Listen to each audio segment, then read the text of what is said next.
why it could be interesting to challenge conventions and when it makes sense and when it doesn't make sense. But I think it first dawned on me unconsciously when I was at uni, and I was trying to make sense of what we were doing at uni, and I couldn't make sense of it because it didn't make sense to me. And I think when I was trying to be having more impact, basically, I got to certain limits, and the limits that were set, or the boundaries that were set, were the conventions that our society holds.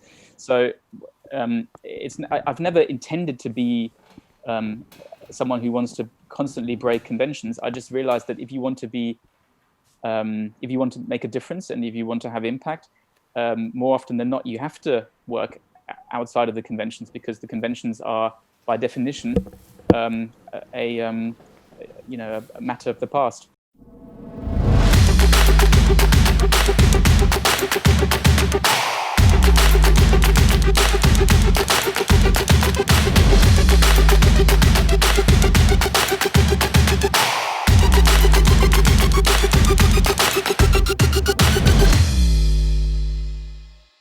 Inzwischen wirklich guten Freund, Partner, also Geschäftspartner.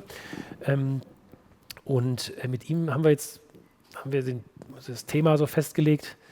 Mark Poppenborg ist das übrigens. Breaking the Rules, How to Break the Rules. Oder Why It is Fun to Break the Rules. Und Where the Fun Ends habe ich dann noch hinten dran geschrieben. Ehrlich gesagt, wir haben das nicht so richtig diskutiert, ob wir jetzt genau darüber reden oder nicht, ist egal. Du hast Marc ja selber schon auf der Bühne erlebt auch, ne? Du warst selber beim... ja, ich war beim WorkX Festival beim letzten dabei, total toll. Ja. Super Sache. Ich fand ihn auch, ich habe ihn, ich weiß nicht, du hast mich eingeladen, einen Tag vorher noch abends einfach mal dazu zu kommen. Und stimmt, ja. Ich fand, also die ganze Truppe war klasse, und Marc war, glaube ich, der Erste, der auch auf mich und Claudia zuging und sagte, kommt doch her. Und ich fand ihn da schon beeindruckend, weil er einfach so eine tolle Ausstrahlung hat. Für mich so eine Mischung aus so in sich ruhend, pfiffig, aber auch authentisch konsequent. Und es hat sich dann auf dem Festival auch bestätigt. Und toller Typ. Also freue mich drauf, ihn gleich mit Marc verbindet mich jetzt eben so, dass wir haben damals, also ihn habe ich kennengelernt über den Lars Vollmer, seinen schon langjährigen Geschäftspartner bei Intrinsify. Intrinsify ist so der führende Think Tank und Netzwerk für das Thema Arbeit der Zukunft und moderne Führung.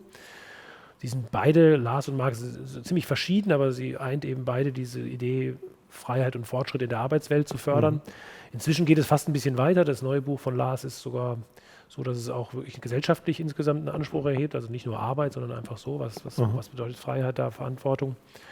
Und Marc habe ich dann eigentlich erst relativ spät kennengelernt. Also wer schon länger dabei ist, vorhin habe ich mit dem Christian Kaiser gesprochen, und wir hatten ja, um dieses erste WorkX-Festival in Berlin vorzubereiten, haben wir ja auch, wie lange haben wir geplant? Gar nicht mal so lang, also irgendwie 6 Monate, 7 Monate.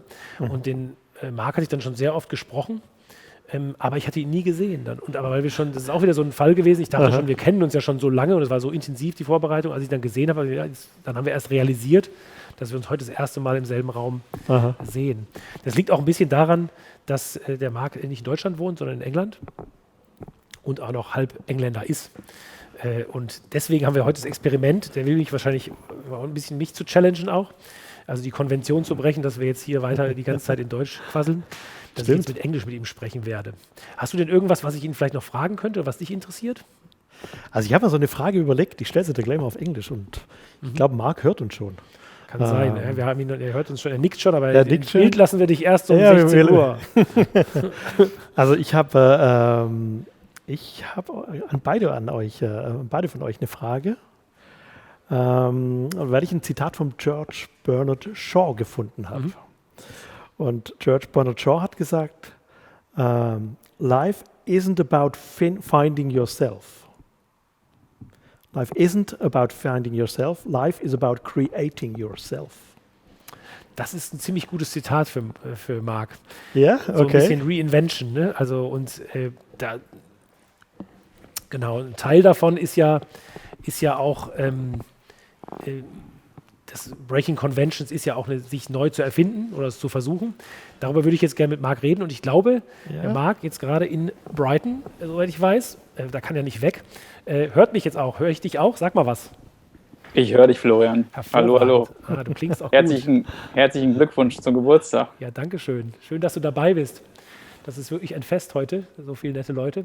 And now we think we're going to switch to English, right? We've already forgot it. So can you say that again? Yeah, that was your suggestion. Yeah. I still don't quite understand why we're meant to speak English, but I'm happy to do so. It's all about my international fan base, because they're really a bit pissed off that they are not able to understand all this German, and Google Translate is still too bad to translate. Let's hope they're still in line. I think they know that this segment is in English. So okay. Well, and if not, then I can send it to them via video later. So Marc, we talked a bit about you, and that actually we haven't known each other for that long, but then very intensively in a way. We worked together for the festival. We have now founded a company, one of the many companies you have.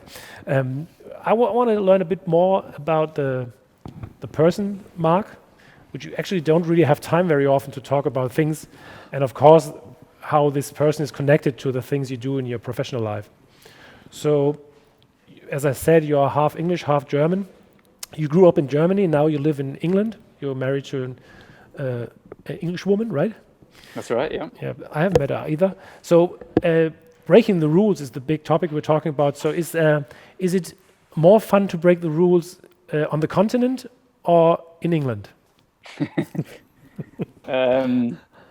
I think one thing I need to clarify at the beginning is that that the whole framing that you've given me with the title of this interview or this conversation and the questions you're asking now is the danger is that I get put into that pigeonhole of people who just relentlessly want to break rules, which isn't really the case. But I think it's more fun, it's easier in the UK because the advantage that you have when you were raised in Germany and you socialized more with the German culture is that you are used to being very direct and you're used to just saying what you think. And in the UK, it's the opposite, as you probably know. So breaking taboos is something that comes more naturally to us Germans than it does to the Brits, which, as you said, I'm half of. So it's a little bit easier in a conversation to point out things that might be luring under the cover and that people don't want to speak out, and therefore I think it's a little bit easier to be unconventional in the UK than it is in Germany. Maybe I'm not sure. Well, that doesn't answer the question. Is it more fun? But I actually didn't want to Of course, I'm provoking in a way with that thing that you are the one who breaks all the rules, and of course, this is not the way that you just break rules. Just you want to break a rule that doesn't make sense at all. But you grew up in Germany when you're a kid. So you were educated bilingual from the beginning, or yes, yeah. So I learned English first for the first two and a half years of my life, and then when I went to kindergarten, I obviously had to learn German. Yeah. So English was my mother tongue at the beginning. Mother tongue, yeah. And but when you're a kid, you don't really. I think this whole thing of bilinguality is quite fascinating. I think we also have kids in the kids of the people who live next door to us. I think the mother is from Kazakhstan and the father from Bosnia, and the mother always speaks Russian or Kazakhian with them, and then they answer in German. And also I saw that when you talked to your son, you also talked to him, and he came to you and said. Or you said, I'm on a call, and maybe you can do this thing, Hindernis. Nein, du kannst ja einen Hindernisparcours machen. And he said, what is Hindernisparcours? I only speak German to him. From day one, I've only spoken German to him. I think this isn't a normal thing that if you want to educate in that one. But your wife is talking English to him then. Or yes, only English. Her German is. She understands almost everything, but her level of speech is pretty limited. Yeah. So when you grow up, when do you start to realize that this thing of speaking two languages and and also, well, this is the first step, and then that there's basically, have you realized that this is two countries or passports or this difference, or doesn't it matter at all? To be honest, one of the things that you need to know about me is I've got a terrible memory, so I can't really recollect. I really can't. I don't know how I thought about the difference. What I can witness now with my son is that he picked up on the difference very early. He noticed, I think when he was just under 2, he realized that there's 2 different languages, and that he probably noticed even earlier, but at the end of his when he almost turned 2, he was able to distinguish between the 2 and address the language separately and say, oh, this is German, this is English. So I'm assuming that I would have been able to do the same. Maybe not, because maybe he's a bit smarter than me, but but I think it dawned on me very early that there's different cultures. We always used to go to my grandparents who used to live in the UK, and there was always a parallel existence of 2 different lives and also personalities. I think I actually have a slightly different personality in English than I do in German. Yeah, that is really interesting. Well, I love to practice or to speak English, which has become a bit rusty. I was going to ask you because your English level is pretty good. I mean, most Germans speak good English, but yeah, where do you come from? My mother is an English teacher, or was. She was, and I. Well, the myth is that I was always sitting next to her doing my homework when she gave lessons at home to Nachhilfestunden. Right. Yeah. And then we went to England actually like 3 or 4 times for holidays, but that was before I even had English at school. So, but it somehow rubbed off on me. I think I started to love starting with clotted cream and all these things, and the strange thing that you weren't allowed to bring children into the pubs, things like that, and somehow I like the country. Also, we never really went to Italy or these typical beach things, but the English summer holiday can be quite different, like a bit more diverse regarding the weather. So, but I started to love England, and then of course at school it became a kind of hobby. So I just it just wasn't like not a something I had to learn, but it was fun. And then I started later on in my musical career. I started to work with a lot of international artists. That was like for about 5 or 6 years in my life. I basically half of my work life language was English. That helps, yeah. Or something. Well, speaking English with Americans, English people, and also like Swedes, and also people from Asia, and that's. You really lose it quite fast, the fluency. But at least I thought this day is a day to try anything, and I can have a wish maybe list. from now on we only speak English to each other. It would make sense if we had your son speaks both languages, but when we talked something secret before, like birthday preparations for our kids when they were very small, you could always use English. It was very handy. But so we won't keep a secret. But of course, I would love to, but it's somehow you don't do it because you still. Of course, I'm too. My English is not.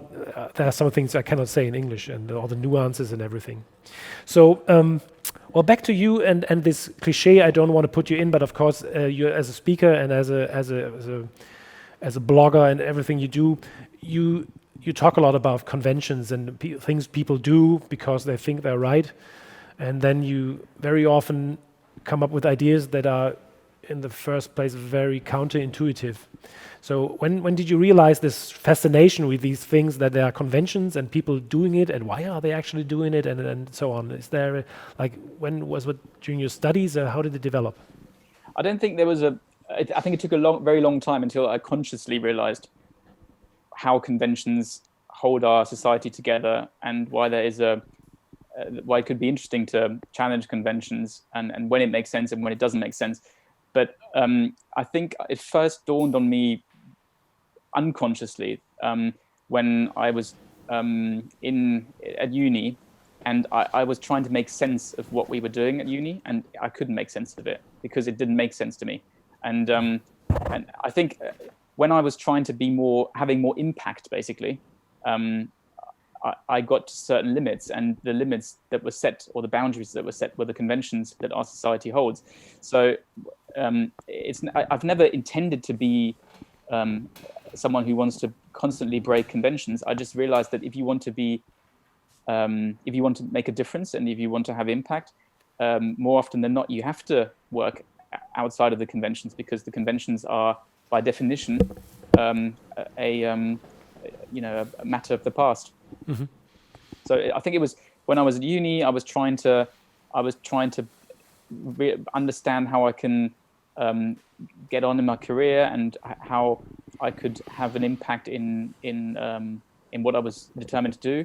And I realized that the very restricted environment that the university provided wouldn't be enough to fulfill that goal. And that's when I started, branching out, looking at different things. I probably learned more outside of university, running student associations, than in university. Like a lot of people, I think. Like often people learn more outside of the lecture hall. Even now you basically make your living of being a speaker and like presenting these sometimes counterintuitive ideas, sometimes rather simple ideas when you think about it, how things work. And you speak to managers and decision makers in the industries, and so from their point of view, I think they very often like what you tell them. They like the idea of also being like a bit of like breaking some rules and doing things differently. But in the end, from their point of view, especially in big organizations, does it make sense for them? Well, I think there's two questions below the one you're asking, and one is, does it make sense if you want to make a difference? And the second one is, which risk am I taking?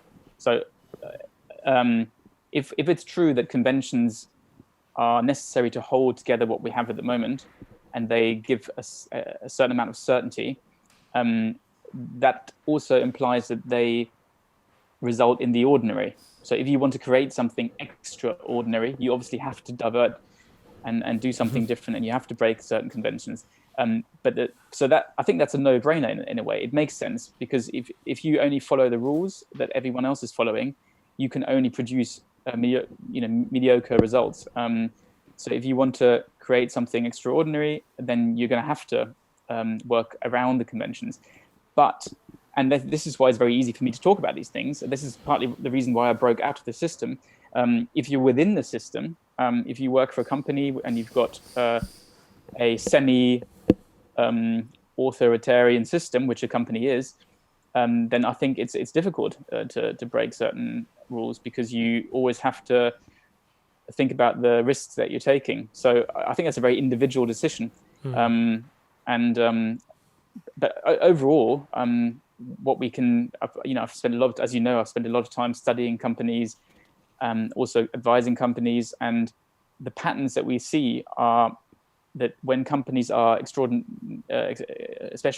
successful, they typically apply principles that don't follow the convention, that don't follow the common the way.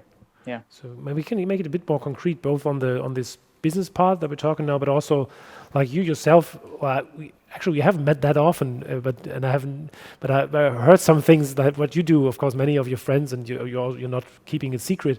Like, for example, how you eat is different from some people. Like how you sit. Now you sit on the sofa. I think that is.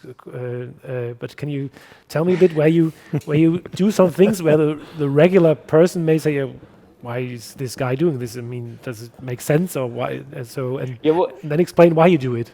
This is interesting, because this is the thin line between being unconventional and being a weirdo. And a lot of my friends consider a weirdo myself to be a weirdo. So we've got two sofas in the house, mainly this is a sofa bed actually, so we have it for guests, and we've got a sofa downstairs. But other than that, we got rid of all the furniture in our house, and we follow a lifestyle that probably, if you want to give it a label, we don't really stick to it religiously, but if you want to give it a label, it would be the paleo label. And some people know it, some people don't. The general idea is paleo, German. Yeah, paleo. Yeah. Mm-hmm. The general idea is that you mimic the behavior, or you take reference from the behavior that we used to conduct before the big agricultural revolution about 5,000 to 10,000 years ago. So before we became farmers, which is probably one of the biggest and most decisive moments in human history, I would claim, because we came from a lifestyle which was living from one day into the next, and being hunters and gatherers, and moving a lot, and eating a very diverse diet, to going into what we now refer to as being farmers, and having a very limited diet, only eating grains and dairy. And interestingly, when you look at the growth chart of human beings over the course of history, you will see that people used to be on average 185 centimeters. We then declined after the agricultural revolution to 162. And then over the next hundreds of years, thousands of years, we just potted about. And then we're now back to about 175 or something. So we're still not back to the actual size that human beings used to be, because we're deficient in many ways. And this is the kind of the lens that I look through when I look at life. And my wife and me and some of my friends, we try to reference that era, if you like, and ask ourselves the question, like, does it make sense the way we live at the moment? And what can we learn from the days that we were optimized for, in a way? Because evolution doesn't catch up in 5,000 to 10,000 years. So we basically still have the bodies that we used to have. So what can we learn from that time? And that, for example, includes a lot of movement, not being stationary, which you are when you sit in the chair all the time. Hence, we got rid of all the chairs. We sit on the floor. Hence, we eat very diverse diet with a lot of veg and fish and fruit, but a very, very limited amount of grains. So yeah, that's one aspect. And I jump into a cold water bath every morning, which a lot of people think is completely mad, but I think it helps my health. So there's a few little elements that are maybe in some ways unconventional, but also a bit weird, probably. Yeah, on the other hand, I always like people trying out new things, as long as they don't like being a missionary, or like want to tell me to do it the same way. So in a way, and you told me once, I think that's what I remember, that you, especially like a complex system like your body when you eat, there's probably no recipe that works, but you just try, and if you feel better with a certain way of living and eating, and then you just do it like that. And I think this is makes sense. On the other hand, you're not coming over. You're not like appearing to be obviously be a weirdo. You're very like a very normal, nice person. So that is something that there are other people. For example, we live here in Freiburg, which is kind of the there are many others now, like the eco capital of Germany, the green city. And there are some quarters of the town where people, you just look at them and you know that they're weirdos. And I'm sorry for that now, probably no, but it's also with many of these things, like lifestyles or eating. Just, you can do it your way, that's your freedom, but you don't have to like push other people somewhere. Yeah, and this is something that I think that partly the reason why I sometimes struggle with convention is also the reason why I stick to convention. Like I grew up in a way where being compliant was expected, so I think I always oscillate between these two worlds, and that's probably partly the reason why I still walk around in normal trousers and t-shirts and look like a normal person, whatever normal person is considered to be. Because I grew up to fit the norm, and at the same time I struggle to obey the norm because I see that it has its limitations. So I think I've always been between these two worlds, and the danger of falling in love with a new way, like I did with paleo at the beginning, is that you then become very evangelistic about it. And I to be honest, like you said, I'm not, but I used to be. The first few months I probably ran around trying to lecture everyone on the correct lifestyle and diet, until I realized that that's the wrong way. And I've noticed that in a lot of different parts of my life, also with the main topic that I cover, leadership and organizational development, that there is no one size fits all. And maybe something like bilinguality helps with that, because it teaches you a certain amount of, Wolf Lotter was just talking about ambiguity, and you were. And I think if you grew up being exposed to different environments and different language right from the beginning, then you tend to be more tolerant towards ambiguity, I think. Yeah. It makes it a bit more open. Maybe let's do the last part about a bit of your work for companies and for organizations. Let's say organizations. You imagine a corporate world where these two core values that go like a red thread through your and Lars' work, like freedom and progress of like developing the work of corporate work. Right. Let's imagine beyond Nexus that this has been established in most companies or in many organizations. How would this change our society? That's a really good question. So, as you probably know, Lars and me try to think this beyond organizations and also in society. But if we only look at organizations, at the moment there is still sectors in which there aren't any companies that really do things differently on a large scale. But once that happens, these companies will put so much pressure on the existing competitors that will force them to change. Otherwise, they will just go belly up. So I think there's going to be a change over the course of the next few years or decades, and what that will, in consequence, what we'll see, I think, is a re-establishment of the productivity gains that we have seen in the past. Because if you look at the productivity development of the last few decades, we've pretty much plateaued. And I think one of the reasons, we can talk about monetary policy and all that kind of stuff, and that probably has an impact. But I think one of the reasons is that companies have lost their ability to produce productivity gains because they are so subscribed to the idea that you need to command and control every element of the company that they can't deal with the dynamics that today's market's exposed to them.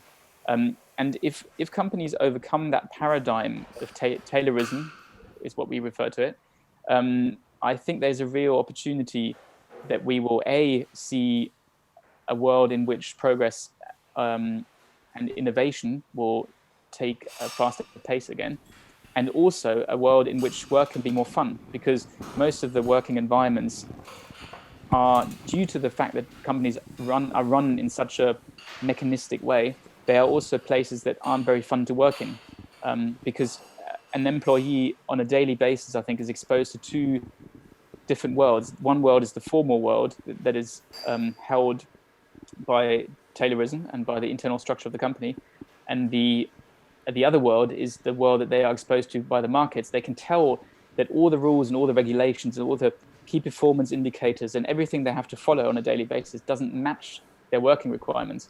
And if we can overcome those paradigms that we follow in companies and build a more adaptable, agile system in how we run businesses, I think that can hugely impact not only the productivity and the economical side of a company, but also the well-being of employees, who will feel a lot less suffering and disengagement that we can witness at the moment.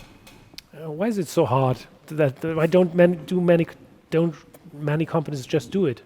Why is there this like this? How do you say the inertia, the slowness of big organizations, or is there anything else? Is like we don't believe in this stereotype of people being lazy or not able to change. So what is it? Is it like the systemimmanentes Problem? It's imminent to the system. I think it is inertia, as you say, in some ways, because the systems, as you know, I studied system theory, and one of the elements behind system theory, or the insights behind system theory, is that systems self-perpetuate, and they don't. Even if humans change, it doesn't necessarily mean that systems change. And this is a very counterintuitive insight, but it makes the lack of adaptability and change very understandable. And I think that is what we're seeing today, that a lot of systems are in place and they work more or less, and they're not going to change from inside. So what will have to happen is that there's going to be new businesses running work in a different way if they're more successful, they will outperform and then force the old systems into bankruptcy. And I think it's also to do with the way we are socialized. If you go to university today, it hasn't really changed compared to the last 20, 30 years. And there's still a very similar mechanistic, if this, then that approach to knowledge and understanding of society, and that branches out into all the different sectors and all the different areas of education. And I think because of that, people come into the work place with an understanding that is shaped by this mechanistic idea. We always try to find, as Flotta was saying just now, we always try to find cause and effect in everything that we look at. And what we have to start to accept is that there's a lot of situations which are full of contingencies. It could be this way, could be another way. This decision could be right, this decision could also be good. And there is no right decision. There might be a lot of wrong decisions, but there's also more than one right decision. And as long as we indoctrinate children in this conventional way, I think it's going to be very hard for society to change.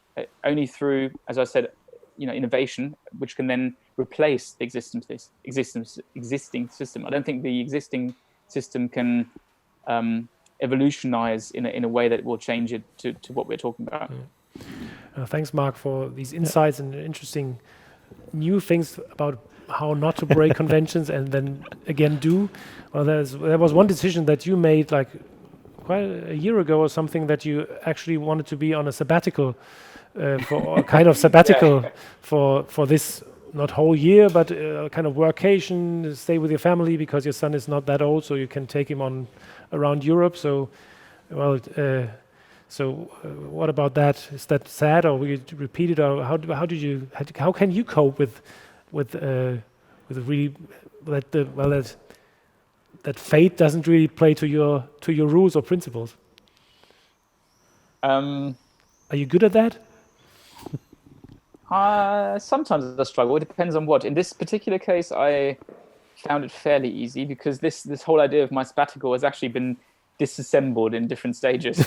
So the first stage was that my wife and me realized we asked a very simple question. We asked ourselves, why are we actually going on a trip? Because the original idea was we're going to take 1 year off and go traveling, and I was going to be doing a little bit of work from wherever we are, and we couldn't answer that question.